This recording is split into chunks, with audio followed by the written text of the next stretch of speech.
For the last 60 years, one renowned Islamicist scholar has been responsible for shutting down critical analyses of the Quran by Westerners.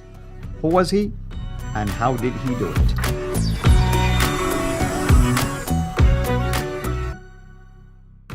Dr. J, you and I know that there is always this fear that we addressed last time, and there's also this tendency to deviate away from doing any critical or serious critical academic work when it comes to the Quran or Islam.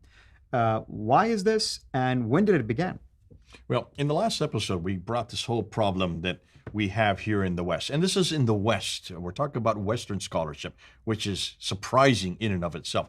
Why have Western scholars censored themselves from doing a historical study of this book when they have done it with every other book, especially the Bible? In fact, the Bible has gone through enormous amount of critical analysis on every level with every type of criticism. So why has that not been done to the Quran? And we said in the last episode, it's all due to one man.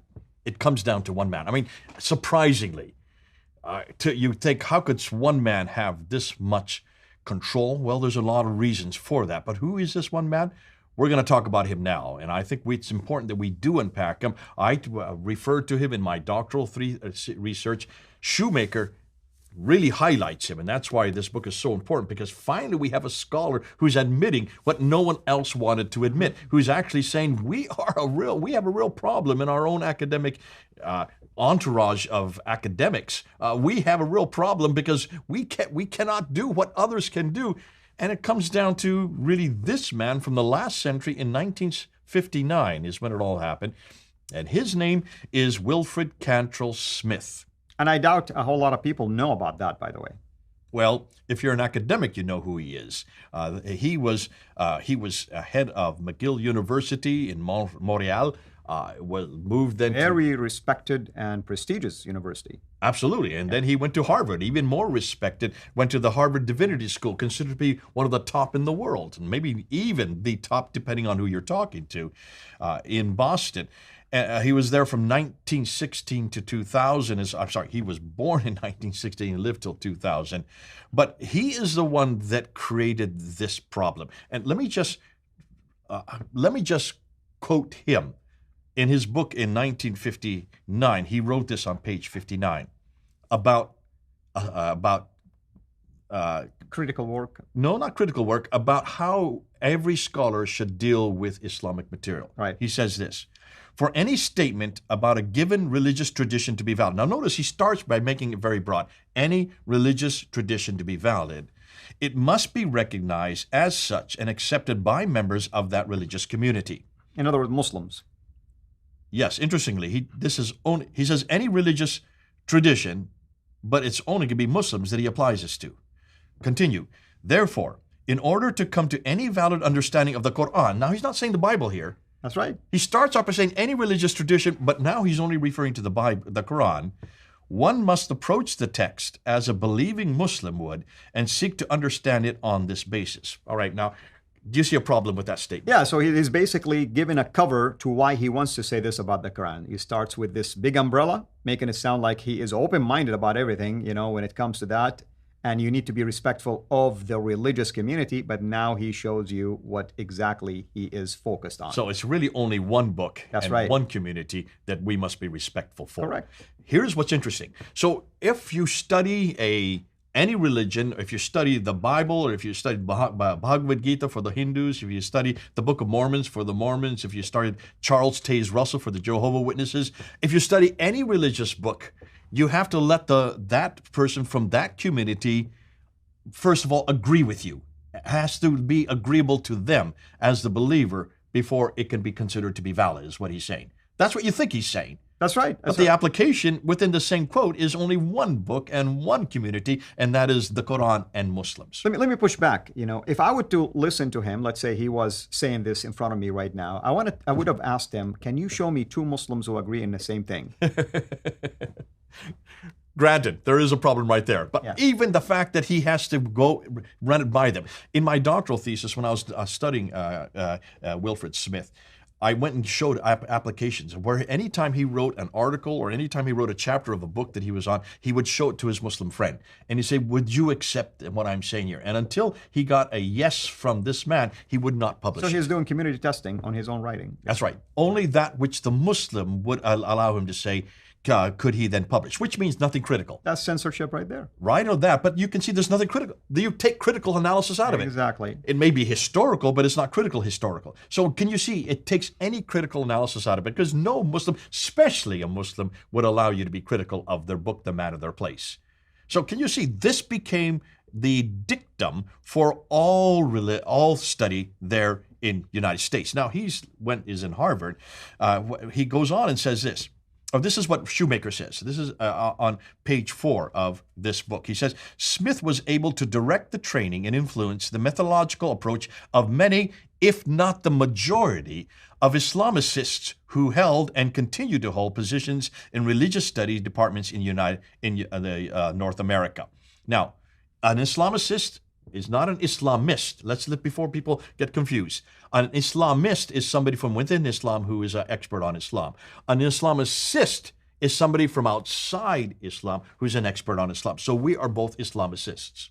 Well, you're an Islamicist. I'm an Islamist. No, I am no a longer, former because Muslim. you're no longer a Muslim. I am a former Muslim, and I you're- know that faith inside out. You've I gone from an grew up Islamist- at the area where it's perceived to be the origin of that. By virtue of being an apostate, you're an Islamicist now. Now, that's almost all of our chairs, not all, but many of our chairs in our institutions here in the West and in Europe are chairs of departments are held by Islamicists. There are some Islamists, and very few of them have a problem with this. The Islamicists should have a problem with what Cantwell Smith is saying here. But Yet they don't. We don't hear Publicly, any- at least. And this is why Shoemaker is having a problem. He's saying this is the dictum that has been used, that has been applied since 1959. Let's just say 1960. So for the last 60 years, this is what has been applied in all of our institutions in North America. Because of the fact he's from Harvard, the premier school, the Harvard Divinity School, the premier school in the United States, that dictum then permeated right through all of our institutions, all of our academias. Now, there's another one that came behind him, and his name is Mircea Eliade. I don't know if I'm pronouncing his name correctly, from the University of Chicago. He followed Smith's paradigm. Shoemaker says this of him on page 5. In sharp contrast to the radically historical orientation of the tradition established in Göttingen, which is in Germany, known as, it's in German, so forgive me my pronunciation, Religionsgeschichte in German. Eliade and Smith advocated a deliberately ahistorical approach to the study of religion that privileged, above all else, individual personal experience. What basically unpack what he's saying here is that both these two, Eliade and Smith, stipulated that any study of the Qur'an, of Muhammad, of Islam, must be based from personal experience, from those from within the tradition. They must give their go. They must give their go-ahead. They must give their okay. They must give their stamp of approval before you could publish or even write an article. So to be honest with you, Dr. Smith, I don't see this as a scholarly work when you're asking the very community that you are researching, their history in this case, to approve or disapprove even your own findings. I mean, isn't scholarship is about discovering things? Absolutely. And can you imagine if this dictum had been used on biblical studies? Can you imagine if this dictum was applied to Wellhausen or the school? It would have been vilified, you know. They would have been laughed out of court. Nobody would have allowed Christians to condemn. That means anybody that's doing the documentary hypothesis or source criticism on who wrote the book of the first 5 books of the Old Testament, any reference to whether Isaiah has 2 different authors, all this would have been thrown out of court because and they would have had to gone to every seminary and found evangelical Christians who would have accepted that historical perspective. Yeah. This would never have been applied. So how can Smith so suddenly turn it on its head and nobody criticize him for that. How is it since 1959 nobody in academia has bothered to criticize him until Shoemaker did so? And this is why it's important that Shoemaker is saying this. That's why he starts his book with this. That's why this chapter has to come first, to show where it all got wrong. And it happened with one man. Absolutely. And this is why I've always been skeptical of certain PhD dissertations, because I'm reading through some of them, that you would look at it and you read it and you say, I don't see anything new in here. I mean, it's known knowledge. So what's the new discovery? Come to discover that, of course, the person is from an Islamic background usually, and the school where they're going to is an Orientalist school, and somehow, of course, the school doesn't want to be politically correct. They don't want to look like they're critical, and they approve of dissertations like this and degrees where you really wasted years not presenting a single thing that is groundbreaking or shaken. Yeah. Unfortunately. What are we going to talk about next time? We're going to show how this permeated into the U.S. Defense Department, and then also came back and show how it was the actually Western Muslim scholars here in the United States and in Europe who then ran with this. Amen. You've heard the man. Until next time, have a blessed day. Thank you for watching this video. Be sure to like and subscribe to our channel, Sira International, and click on the bell so that you receive notifications whenever we publish a new video or go live. I would also like to appeal to you to consider becoming a Patreon patron by clicking the link right below. By doing so, you can give towards the production of these videos. There are also other options for you where you can give to our channel. I thank you from the bottom of my heart.